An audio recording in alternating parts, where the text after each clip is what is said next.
G'day ladies and gentlemen, and welcome to SEAnanigans. This is Aussie Starcraft here, bringing you some of the awesome replays that we had from last night's shenanigans. Now, for those of you who don't know, a bunch of players from the SEA community decided we'd get together and just kick back and have a bit of fun after a hard week's laddering. So I'll introduce the players and talk a little bit about the game type. This is of course a mono battles game, so each player can only build one type of unit. It has been chosen at random, which often contains quite hilarious styles of games that are almost unviable for certain players or teams. Starting in the bottom left hand corner is our green Terran hero. It's going to be Sunny. Now I believe from memory Sunny was only able to build Marauders, so we'll see how that goes for him. Next up we have me, Aussie. Now I originally randomed the Mothership Core and had to repick, so I ended up with the Mighty Sentry, so we'll see how that goes. I'm going to be tickling everyone to death. Next up we have Sleepy Cod as our blue Zerg player. I believe he got Ultralist, so I don't think we'll be seeing much out of him for the next couple of minutes. Then in the top and final player for Team 1, it's going to be Schnitzel. So as our purple Terran player, I believe he in fact randomed the Widow Mine, so that could be quite interesting and or annoying for our opponents. And introducing our opponents in the top right hand corner, as Lightbringer, our Zerg player, I believe Lightbringer got Broodlords, and if you can remember the lineup from team number 1, if he gets any Broodlords, we will probably die horribly, and certainly if he gets more than 4 or 5 of them, I think it'll be game over, so have to keep a careful eye on Lightbringer. Next up on the right hand side we have Smallpox. Now from memory I think Smallpox also got Ultralist, so there's going to be Ultra v Ultra in this mono battle goodness.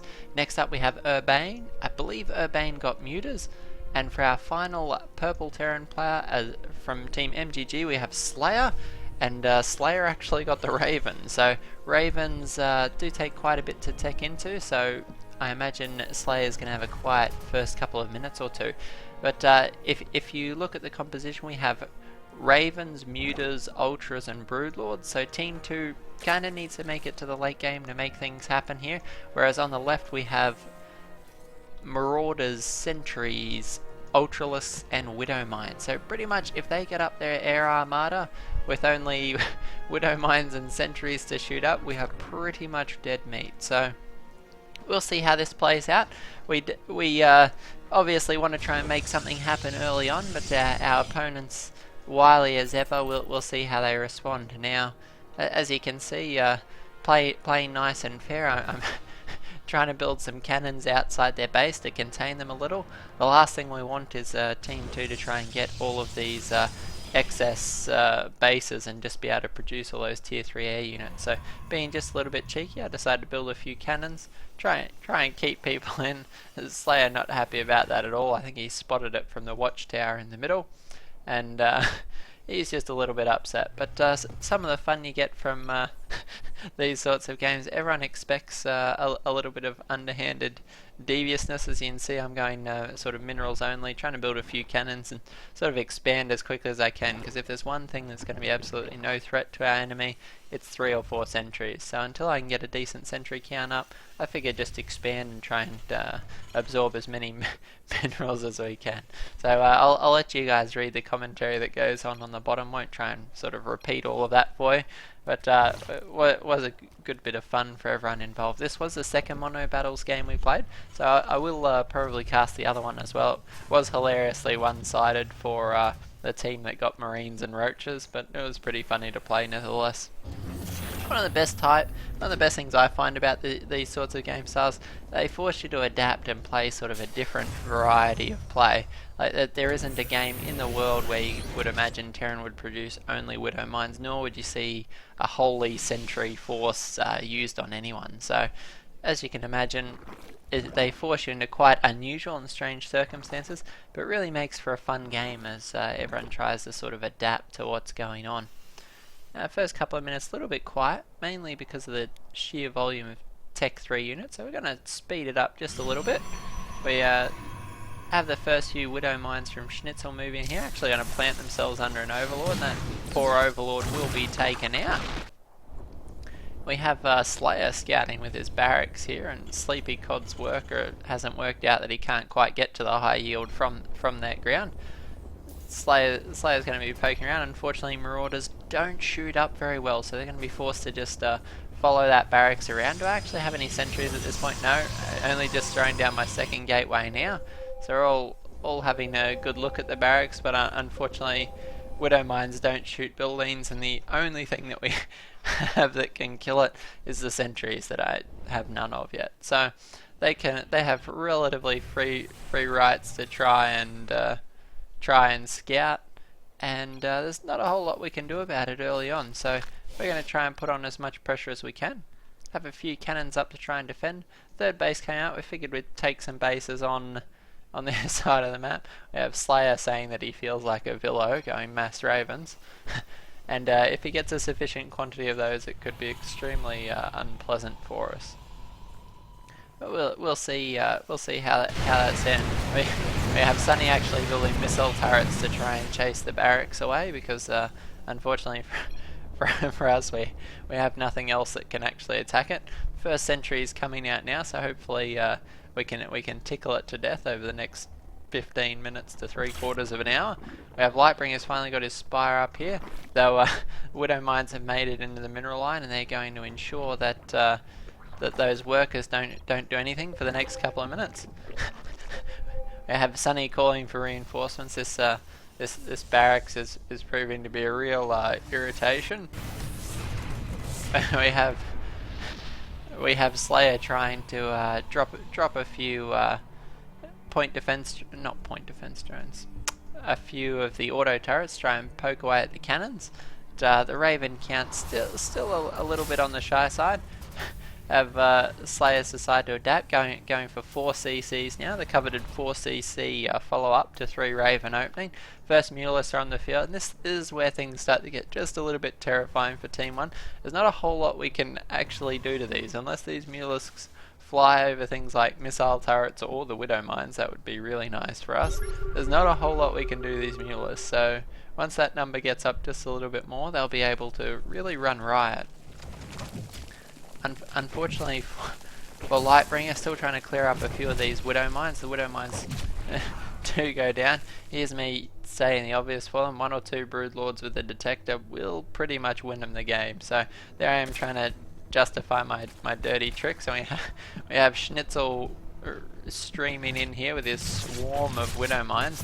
Widow Mine's going to try and burrow next to the Queen here, or it's straight into the mineral line. So Schnitzel's Widow Mines are fearless here, and indeed we'll have so many workers going down there. So unfortunately for Smallpox, he's going to lose quite a few of his workers there.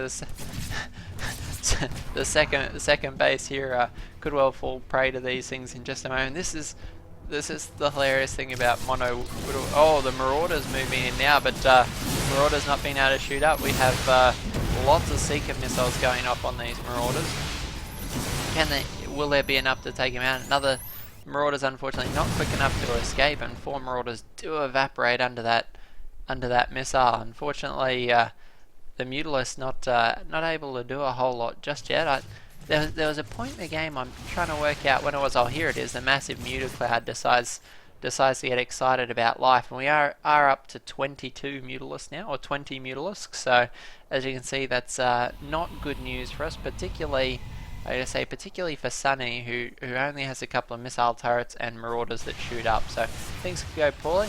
Urbane going to be clearing out my cannons here just to make sure they can actually move out.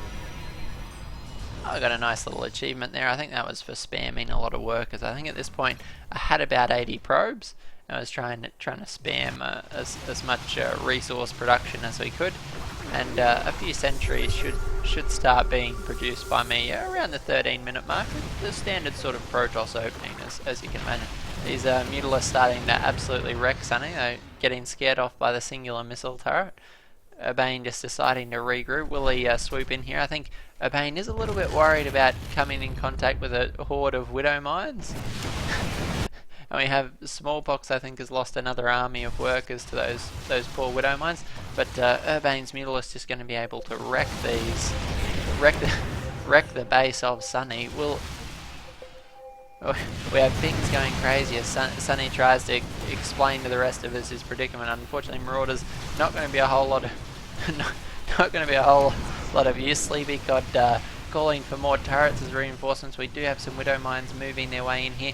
Going to try and defend Sunny's second base, as the first base is more or less being written off here. Stream of sentries being warped in to try and gloriously defend Urbane, but I'd argue that this is probably an insufficient quantity of sentries to actually do a whole lot of anything to Urbane, and unfortunately for sentries they crawl just as fast as they attack, and force field. Force field's really good versus air, guys. You can see Sleepy Cod making fun of me there. Just for those of you who haven't picked up, force fields only affect ground units. Obviously that was a misclick for me, F and G next to each other. I was trying to go for the Guardian Shield there, so it does help the sentries trade just a little bit better. And we are gonna try and force this off, but unfortunately we have Broodlords here, so the Ultralisk being forced back. The first 4 Broodlords are up for Lightbringer, and the question is, will he move out with these, or will he wait till he has a couple more? If these Broodlords are well protected, there is literally nothing we can do to stop them. Widow Mines just get cleaned out so quick. The first Broodlord's still up. Oh, he missed the Mutalisk. The Mutalisk did a flyover, as you can see.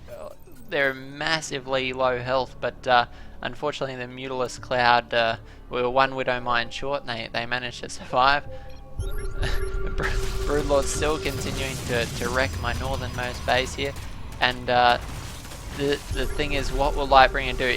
The one thing you can't afford is for this million of Widow Mines to manage to get under the Broodlords. Just needs to get up just a few more Broodlords. If he can get, I think 8 to 10 is going to be the magic number. But if he's not careful, these Widow Mines are just going to move straight in. Unfortunately, the Broodlords don't seem to be focusing the Widow Mines down. They're focusing the cannons, and the Widow Mines are going to get under the Broodlords. No! Broodlords, no! That is so many Widow Mines. Only 1 Broodlord manages to make it back, and these Widow Mines are getting hugs from the Hungry Ultras, but there's so many Widow Mines. The Taurus-Q Ultralisks from Sleepy Cod going to be backing up these Widow Mines, and things looking just a bit grim for Team 2. The Spine Crawler's going crazy here, but unfortunately this volume of Widow Mines is just a little bit silly. We see Overlord confetti raining down on the hive here as things go a little bit crazy. Raven's continuing to level the point of red strats. Is there any Widow Mines off cooldown? No. Oh, 1 goes down, a second one will go down. Sleepy Cod's Ultralisk here going to continue sweeping. The Sentry Armada going to be coming in here to do a whole lot of nothing. And as you can see, the Mutalisks are just making absolute mincemeat of the sentries. The poor Widow Mines trying to do the very best they can. I think the majority of their work has been done. Unfortunately, with a singular Broodlord, it's probably just a little bit shy of what they needed. Perhaps if they'd waited just a little bit longer before moving out, they may have been able to do it. As honestly, it may seem like Team 1 is in a ridiculous position here, but with a few more Broodlords and the other air units to protect them, it would have been nigh on impossible for us to win in a few minutes. So it looks like Team 1 has got things well under wraps here, so we'll see if Team 2 can pull out anything. The Mutalisk deciding to exact just a little bit of vengeance here, flying over and continuing to wreck Sunny's base. So the Widow Mine's still in play here. A few more Mutalisks will go down, and yeah, it looks like Team 1 may have secured a win in this Monobattles, which is nice, considering if we show the other Monobattles game, you'll see just how poor the unit choice was for us there. But I hope you guys enjoyed seeing the games. There is going to be plenty more shenanigans going on in the coming weeks. We will mix it up. It's not going to be all Monobattles. We will be playing some Imber League and some other assorted arcade goodness. Eventually, we'd love to run a silly style tournament in one of these game types, either Imber League, Monobattle, Free For All, something of that nature. We had a lot of fun last night. Everyone that participated had an absolute crack up. If you want to join in this sort of fun in the future, head over to the North America server, join the groups that's called SEAnanigans, so spelt just like the title of this video, and you're welcome to join in the fun. We'll play often on Friday nights, but sometimes we may mix it up so that others in other time zones can participate. and yeah, you'll get your crazy shenanigans recorded on the channel and immortalized for your posterity. So the Widow Mines is doing so much work. To be honest, I think Schnitzel with Widow Mines just a little bit too OP. He did make things just a little bit broken, unfortunately, and we have the Ultralisk just going to town here in Slayer's base. Unfortunately, there's only so many Seeker missiles that you can launch, and Seeker missiles not too great against Ultralisk. So I think we'll call that as a GG there, as there's just going to be a few minutes of cleanup coming after that. So congrats, well played to team number 1. Team 2, better luck next time, and I hope you guys all enjoyed it. If this is your first time on the channel, by all means, we'd love to see you here in the future. Just subscribe by hitting one of the sexy buttons above, below, around the side, you know where they are. Punch those and you'll see all the content as it's uploaded. This is Aussie StarCraft, and we'll catch you in the next shenanigans game.